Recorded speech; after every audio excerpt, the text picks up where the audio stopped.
Ai, Diego, me explica qual é o seu segredo para suas carteiras ficarem positivas mesmo nos momentos de crise. Me ensina, vai. Tchau comigo, galerinha. Seja muito bem-vindo ao vídeo que vai te ensinar os hacks financeiros, os segredos financeiros que eu coloco nas minhas carteiras. Olha lá, tanto a minha carteira que tá batendo ali 2 milhões de reais, que eu invisto 100 mil reais por mês, quanto na nossa carteira que tá batendo 5.600 reais. A carteira que a gente investe na prática aqui no canal, 200 reais por mês. Você vê que existe um abismo no valor do aporte que eu faço em cada uma, 100 mil versus 200 reais. Mas ambas as carteiras têm algumas coisas em comum. Além da rentabilidade das duas estarem positivas, todas essas estratégias, essas 5 estratégias que eu vou passar para vocês, eu uso nas duas carteiras. E aqui você vai ter de mão beijada. Bora lá? O primeiro e o segundo hack financeiro, eles têm a ver com diversificação. É a diversificação vertical e horizontal. Ai, mas Diego, que raio é isso? Pelo amor de Deus, me explica direito esse negócio. Bora lá. Primeiro com a diluição vertical da sua carteira. Por que a gente chama vertical, pessoal? Porque nesse tipo de diversificação, de diluição, o tempo é constante. A gente está olhando para uma mesma janela, para um mesmo ponto no tempo, como por exemplo hoje, ou por exemplo no mês passado. A questão é que a gente está olhando para a diversificação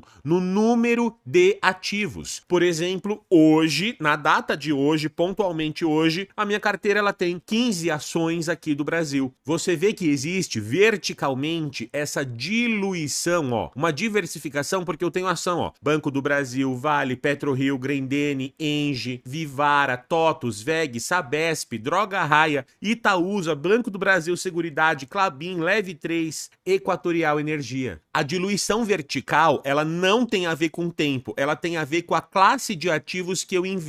Por exemplo, a primeira parte da diluição vertical é a setorização da carteira. Eu tenho uma parte de ações do Brasil, uma parte de ações americanas, uma parte de tesouro direto, aquela renda fixa de liquidez diária, uma parte de imóveis em fundos imobiliários, uma parte de criptomoeda e uma parte de ETFs internacionais. A diluição vertical, ela também engloba o que está dentro do território brasileiro e o que está fora. Por exemplo, hoje eu tenho 67% da minha carteira dentro do Brasil e 33% fora do Brasil. Você tá pegando o espírito da coisa? Nesse tipo de estratégia, você não vai colocar todos os ovos em uma única cesta, e sim diversificar o seu patrimônio em cestinhas diferentes. Olha só, dentro das minhas ações do Brasil, olha o quanto de setor que eu tenho. Financeira aqui com bancos, com seguradoras, consumo cíclico, utilidade pública, materiais básicos, petróleo e gás, tecnologia, bens industriais, saúde. Quando eu olho para os meus fundos imobiliários, eu tenho parte fundo de tijolo, parte fundo de papel e também aqueles fundos do agronegócio, os fiagros. Olha lá, tem os fiagros, tem os logísticos, tem os shoppings, tem os fundos híbridos de papel. Parte da estratégia de você diluir verticalmente a sua carteira é exatamente essa. Se vier um coronavírus de novo, aí Deus me livre, né, uma pandemia global, ou um ataque alienígena, ou qualquer coisa, qualquer problemática que a humanidade passe aí na frente, essa crise vai atingir alguns setores, vai prejudicar alguns setores, porém ela vai beneficiar outros setores. E quando eu tenho ali tudo na minha carteira, né, diversificação na minha carteira, a minha carteira ela tende a ficar positiva, porque alguns setores se beneficiam com a crise, outros se prejudicam, mas a gente não sabe, né, o que é que vai acontecer. No fundo, você está sempre ganhando. Por mais que a gente esteja investindo em renda variável, o negócio não varia tanto assim por conta dessa estratégia. Você entendeu? Então olha só, se a gente pega desde o início a nossa carteira aqui investindo 200 reais por mês, teve um mês, gente, só no primeiro mês, ó, no segundo mês aqui que a carteira ficou negativa. Depois, todos os outros meses, a gente teve ganho de capital, ó, positivo, tá vendo, ó? Sendo que agora a gente tá com um recorde de ganho de capital porque a bolsa ali tá subindo 364 reais, fora os dividendos que a gente recebeu no período.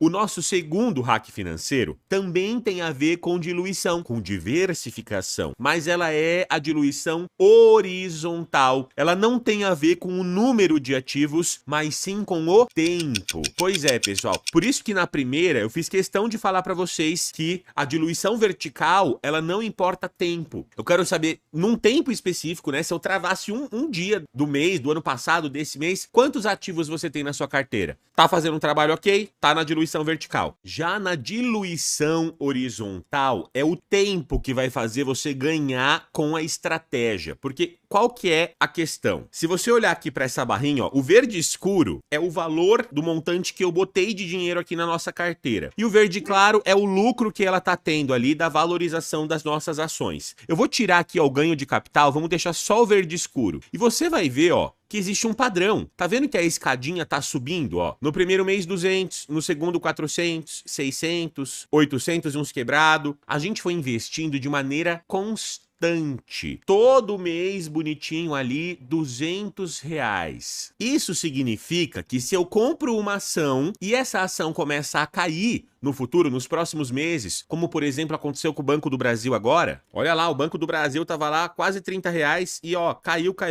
A pessoa que ela tá diversificando horizontalmente, temporalmente, ela tá comprando aqui com a ação a 28, depois a 27, depois a 29, depois a 30, só que aí caiu, aí bate o desespero. Não, porque ela continua com grana, ela continua com dinheiro para continuar comprando. Ela vai comprar a 25, ela vai comprar a 21, ela vai comprar a 22. Você entende que existe uma diferença gritante da pessoa que ela tem um dinheiro pontual na mão? Sei lá, ela vai vender um carro, vai vender um terreno, uma casa, ela precisa investir. E aí ela vai comprar tudo de uma vez, às vezes sem diversificar verticalmente, ela compra de um único ativo só, e aí veio uma crise, aquela ação caiu, babau, virou um cassino ali, você não tá fazendo a coisa com estratégia. Agora, a pessoa que ela tá ali todo mês comprando, não tem essa, porque se a ação cai, ela continua comprando cada vez mais barato, e uma hora o mercado volta, uma hora o mercado retoma. E é isso que nos leva à nossa terceira estratégia, que é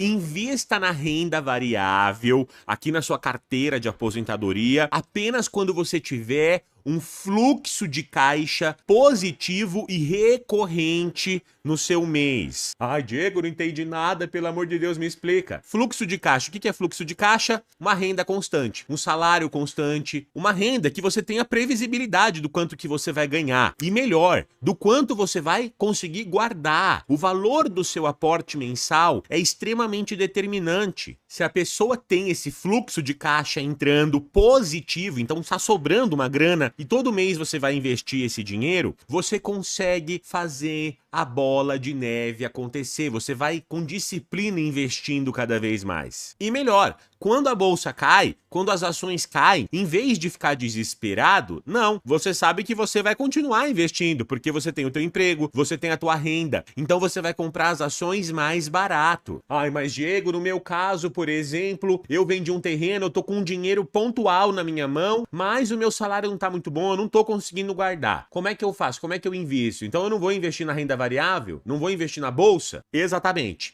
Nesse caso, o que é que eu faria? Eu pegaria todo esse montante, colocaria numa caixinha do Nubank ou num Tesouro Selic de liquidez diária. Pense, esse dinheiro vai render para você hoje 15% ao ano. É uma ótima rentabilidade. E aí eu dividiria essa grana, esse montante que tá lá, por exemplo, 15 mil reais. Vamos supor que você tem 15 mil reais pontualmente para investir. Eu divido isso por 12 parcelinhas, por 12 meses, e aí eu vou resgatando lá da minha caixinha do Nubank, do meu Tesouro Selic, R$ 1.250 por mês. Olha que maravilha, você tá otimizando os dois mundos, porque você deixa esse dinheiro rendendo numa taxa boa e ainda, todo mês você começa a investir de forma constante na renda variável. Comprei uma ação, ela caiu? Opa, eu ainda tenho mês que vem, eu consigo colocar mais? Você consegue fazer essa estratégia aqui também se você tiver uma grana pontual, tá? A questão é, nunca coloque muito dinheiro de uma vez na bolsa de valores, criatura de Deus. Esse é o maior erro que as pessoas cometem, porque aí depois elas não têm mais dinheiro para comprar quando cai, lá na frente. Ela colocou todo o dinheiro, achando que ela ia ganhar, ficar rica, gananciosa,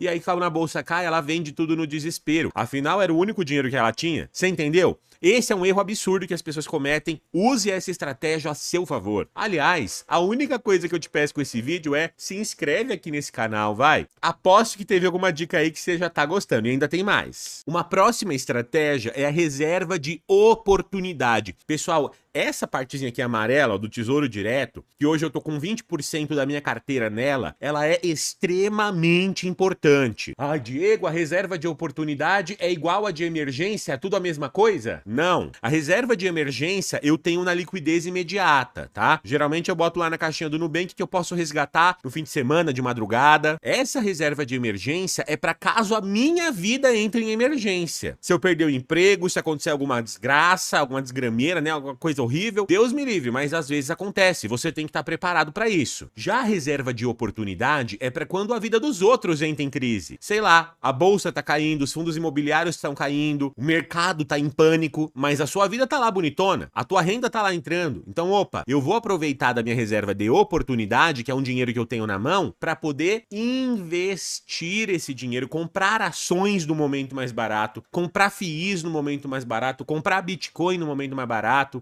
Quer ver o momento em que eu usei a minha reserva de oportunidade? Vamos pegar do último ano para cá. Olha o que aconteceu com os fundos imobiliários, pessoal. Eles saíram ali, ó, dos 3.300, 3.400 pontos para este patamar, ó, que chegou a cair 15%, em média, as cotas de fundo imobiliário. Então, imóveis maravilhosos com desconto. O que eu fui? Resgatei 100 mil reais da minha reserva de oportunidade, fui lá e comprei. Comprei um monte de fundo imobiliário quando tava todo mundo vendendo. E aí depois, olha o que aconteceu, ó, eles valorizaram, eles subiram tudo de novo. Olha que coisa maravilhosa, pessoal. Porque se você tem dinheiro no momento em que os outros estão em crise, que os outros não se planejaram, você compra mais barato. O que nos leva à nossa quinta estratégia, que é investir contra a maré. Investir contra as sardinhas de mercado. Então, se tem alguma coisa subindo muito, opa, geralmente eu não vou investir naquilo, eu vou espera 1, 2, 3 meses às vezes. Agora, quando ninguém mais quer investir, quando os noticiários estão falando coisa ruim daquele tipo de investimento, é aí que a gente vai lá e compra. Olha, por exemplo, o dólar, pessoal. Quando o dólar bateu aqui, ó, 6,30, 6,20, todo mundo querendo comprar dólar. A fila para comprar dólar, tava todo mundo desesperado, querendo tirar o dinheiro do Brasil. E agora que o dólar tá caindo, ó, ninguém quer comprar dólar. O que eu fiz no episódio da série do mês? Fui lá e coloquei uma grana, investi pesado em dólar, comprando o dólar mais barato. Deixei lá na renda fixa americana, por exemplo. Quando você tem uma carteira diversificada, com ações, com FIIs, com ação em dólar, com criptomoeda, todo mês vai ter alguma oportunidade. E quando não tiver, você vai botar na renda fixa, você vai botar na tua reserva de oportunidade. Você tá entendendo? Todo mês tem algum lugar bom pra você botar o teu dinheiro. Então, investir não precisa ser um desespero, ganância de querer ter lucros mirabolantes. Você vai fazendo arroz e feijão bem feito que funciona. A prova disso são as duas carteiras públicas no canal. Uma tem 2 anos e a outra já vai fazer 3 anos que a gente está investindo, com todos os episódios aqui no canal, todas as decisões que a gente tomou aqui para você. Aqui nesse gráfico, olha só, eu peguei aqui o Ibovespa, ou seja, as nossas ações da Bolsa Brasileira contra o dólar. Detalhe, o Ibovespa já dolarizado, tá? De 2000 a 2024. Se você for ver, pessoal, quando o dólar sobe, olha o que acontece com a Bolsa Brasileira, ela cai. Quando a Bolsa Brasileira tá subindo, olha o dólar, tá caindo. Então você ter dólar na sua carteira, né, investimentos em dólar na sua carteira, vai dar esse contrapeso também. Se a Bolsa do Brasil cair muito, é porque os investidores estão tirando dinheiro e estão comprando dólares com esse dinheiro, eles estão convertendo, né, de real para dólar. Isso faz o dólar subir, enquanto que a nossa bolsa tá caindo. Então você poder ter ali, ó, um pezinho ali, um pezinho aqui, vai fazer a tua carteira não ficar negativa, mesmo quando o Brasil está em crise. Inclusive, se você está boiando aí nos investimentos, faça o mini curso de 3 aulinhas do canal A Cara da Riqueza. Vou deixar no primeiro comentário fixado, chama lá que eu te mando. Vou deixar o episódio completo da série rumo aos 20 mil reais de renda passiva que a gente postou ontem. A gente completou os 2 milhões de reais investidos. Continue aprendendo, continue investindo. Vai lá, te vejo no próximo vídeo. Falou!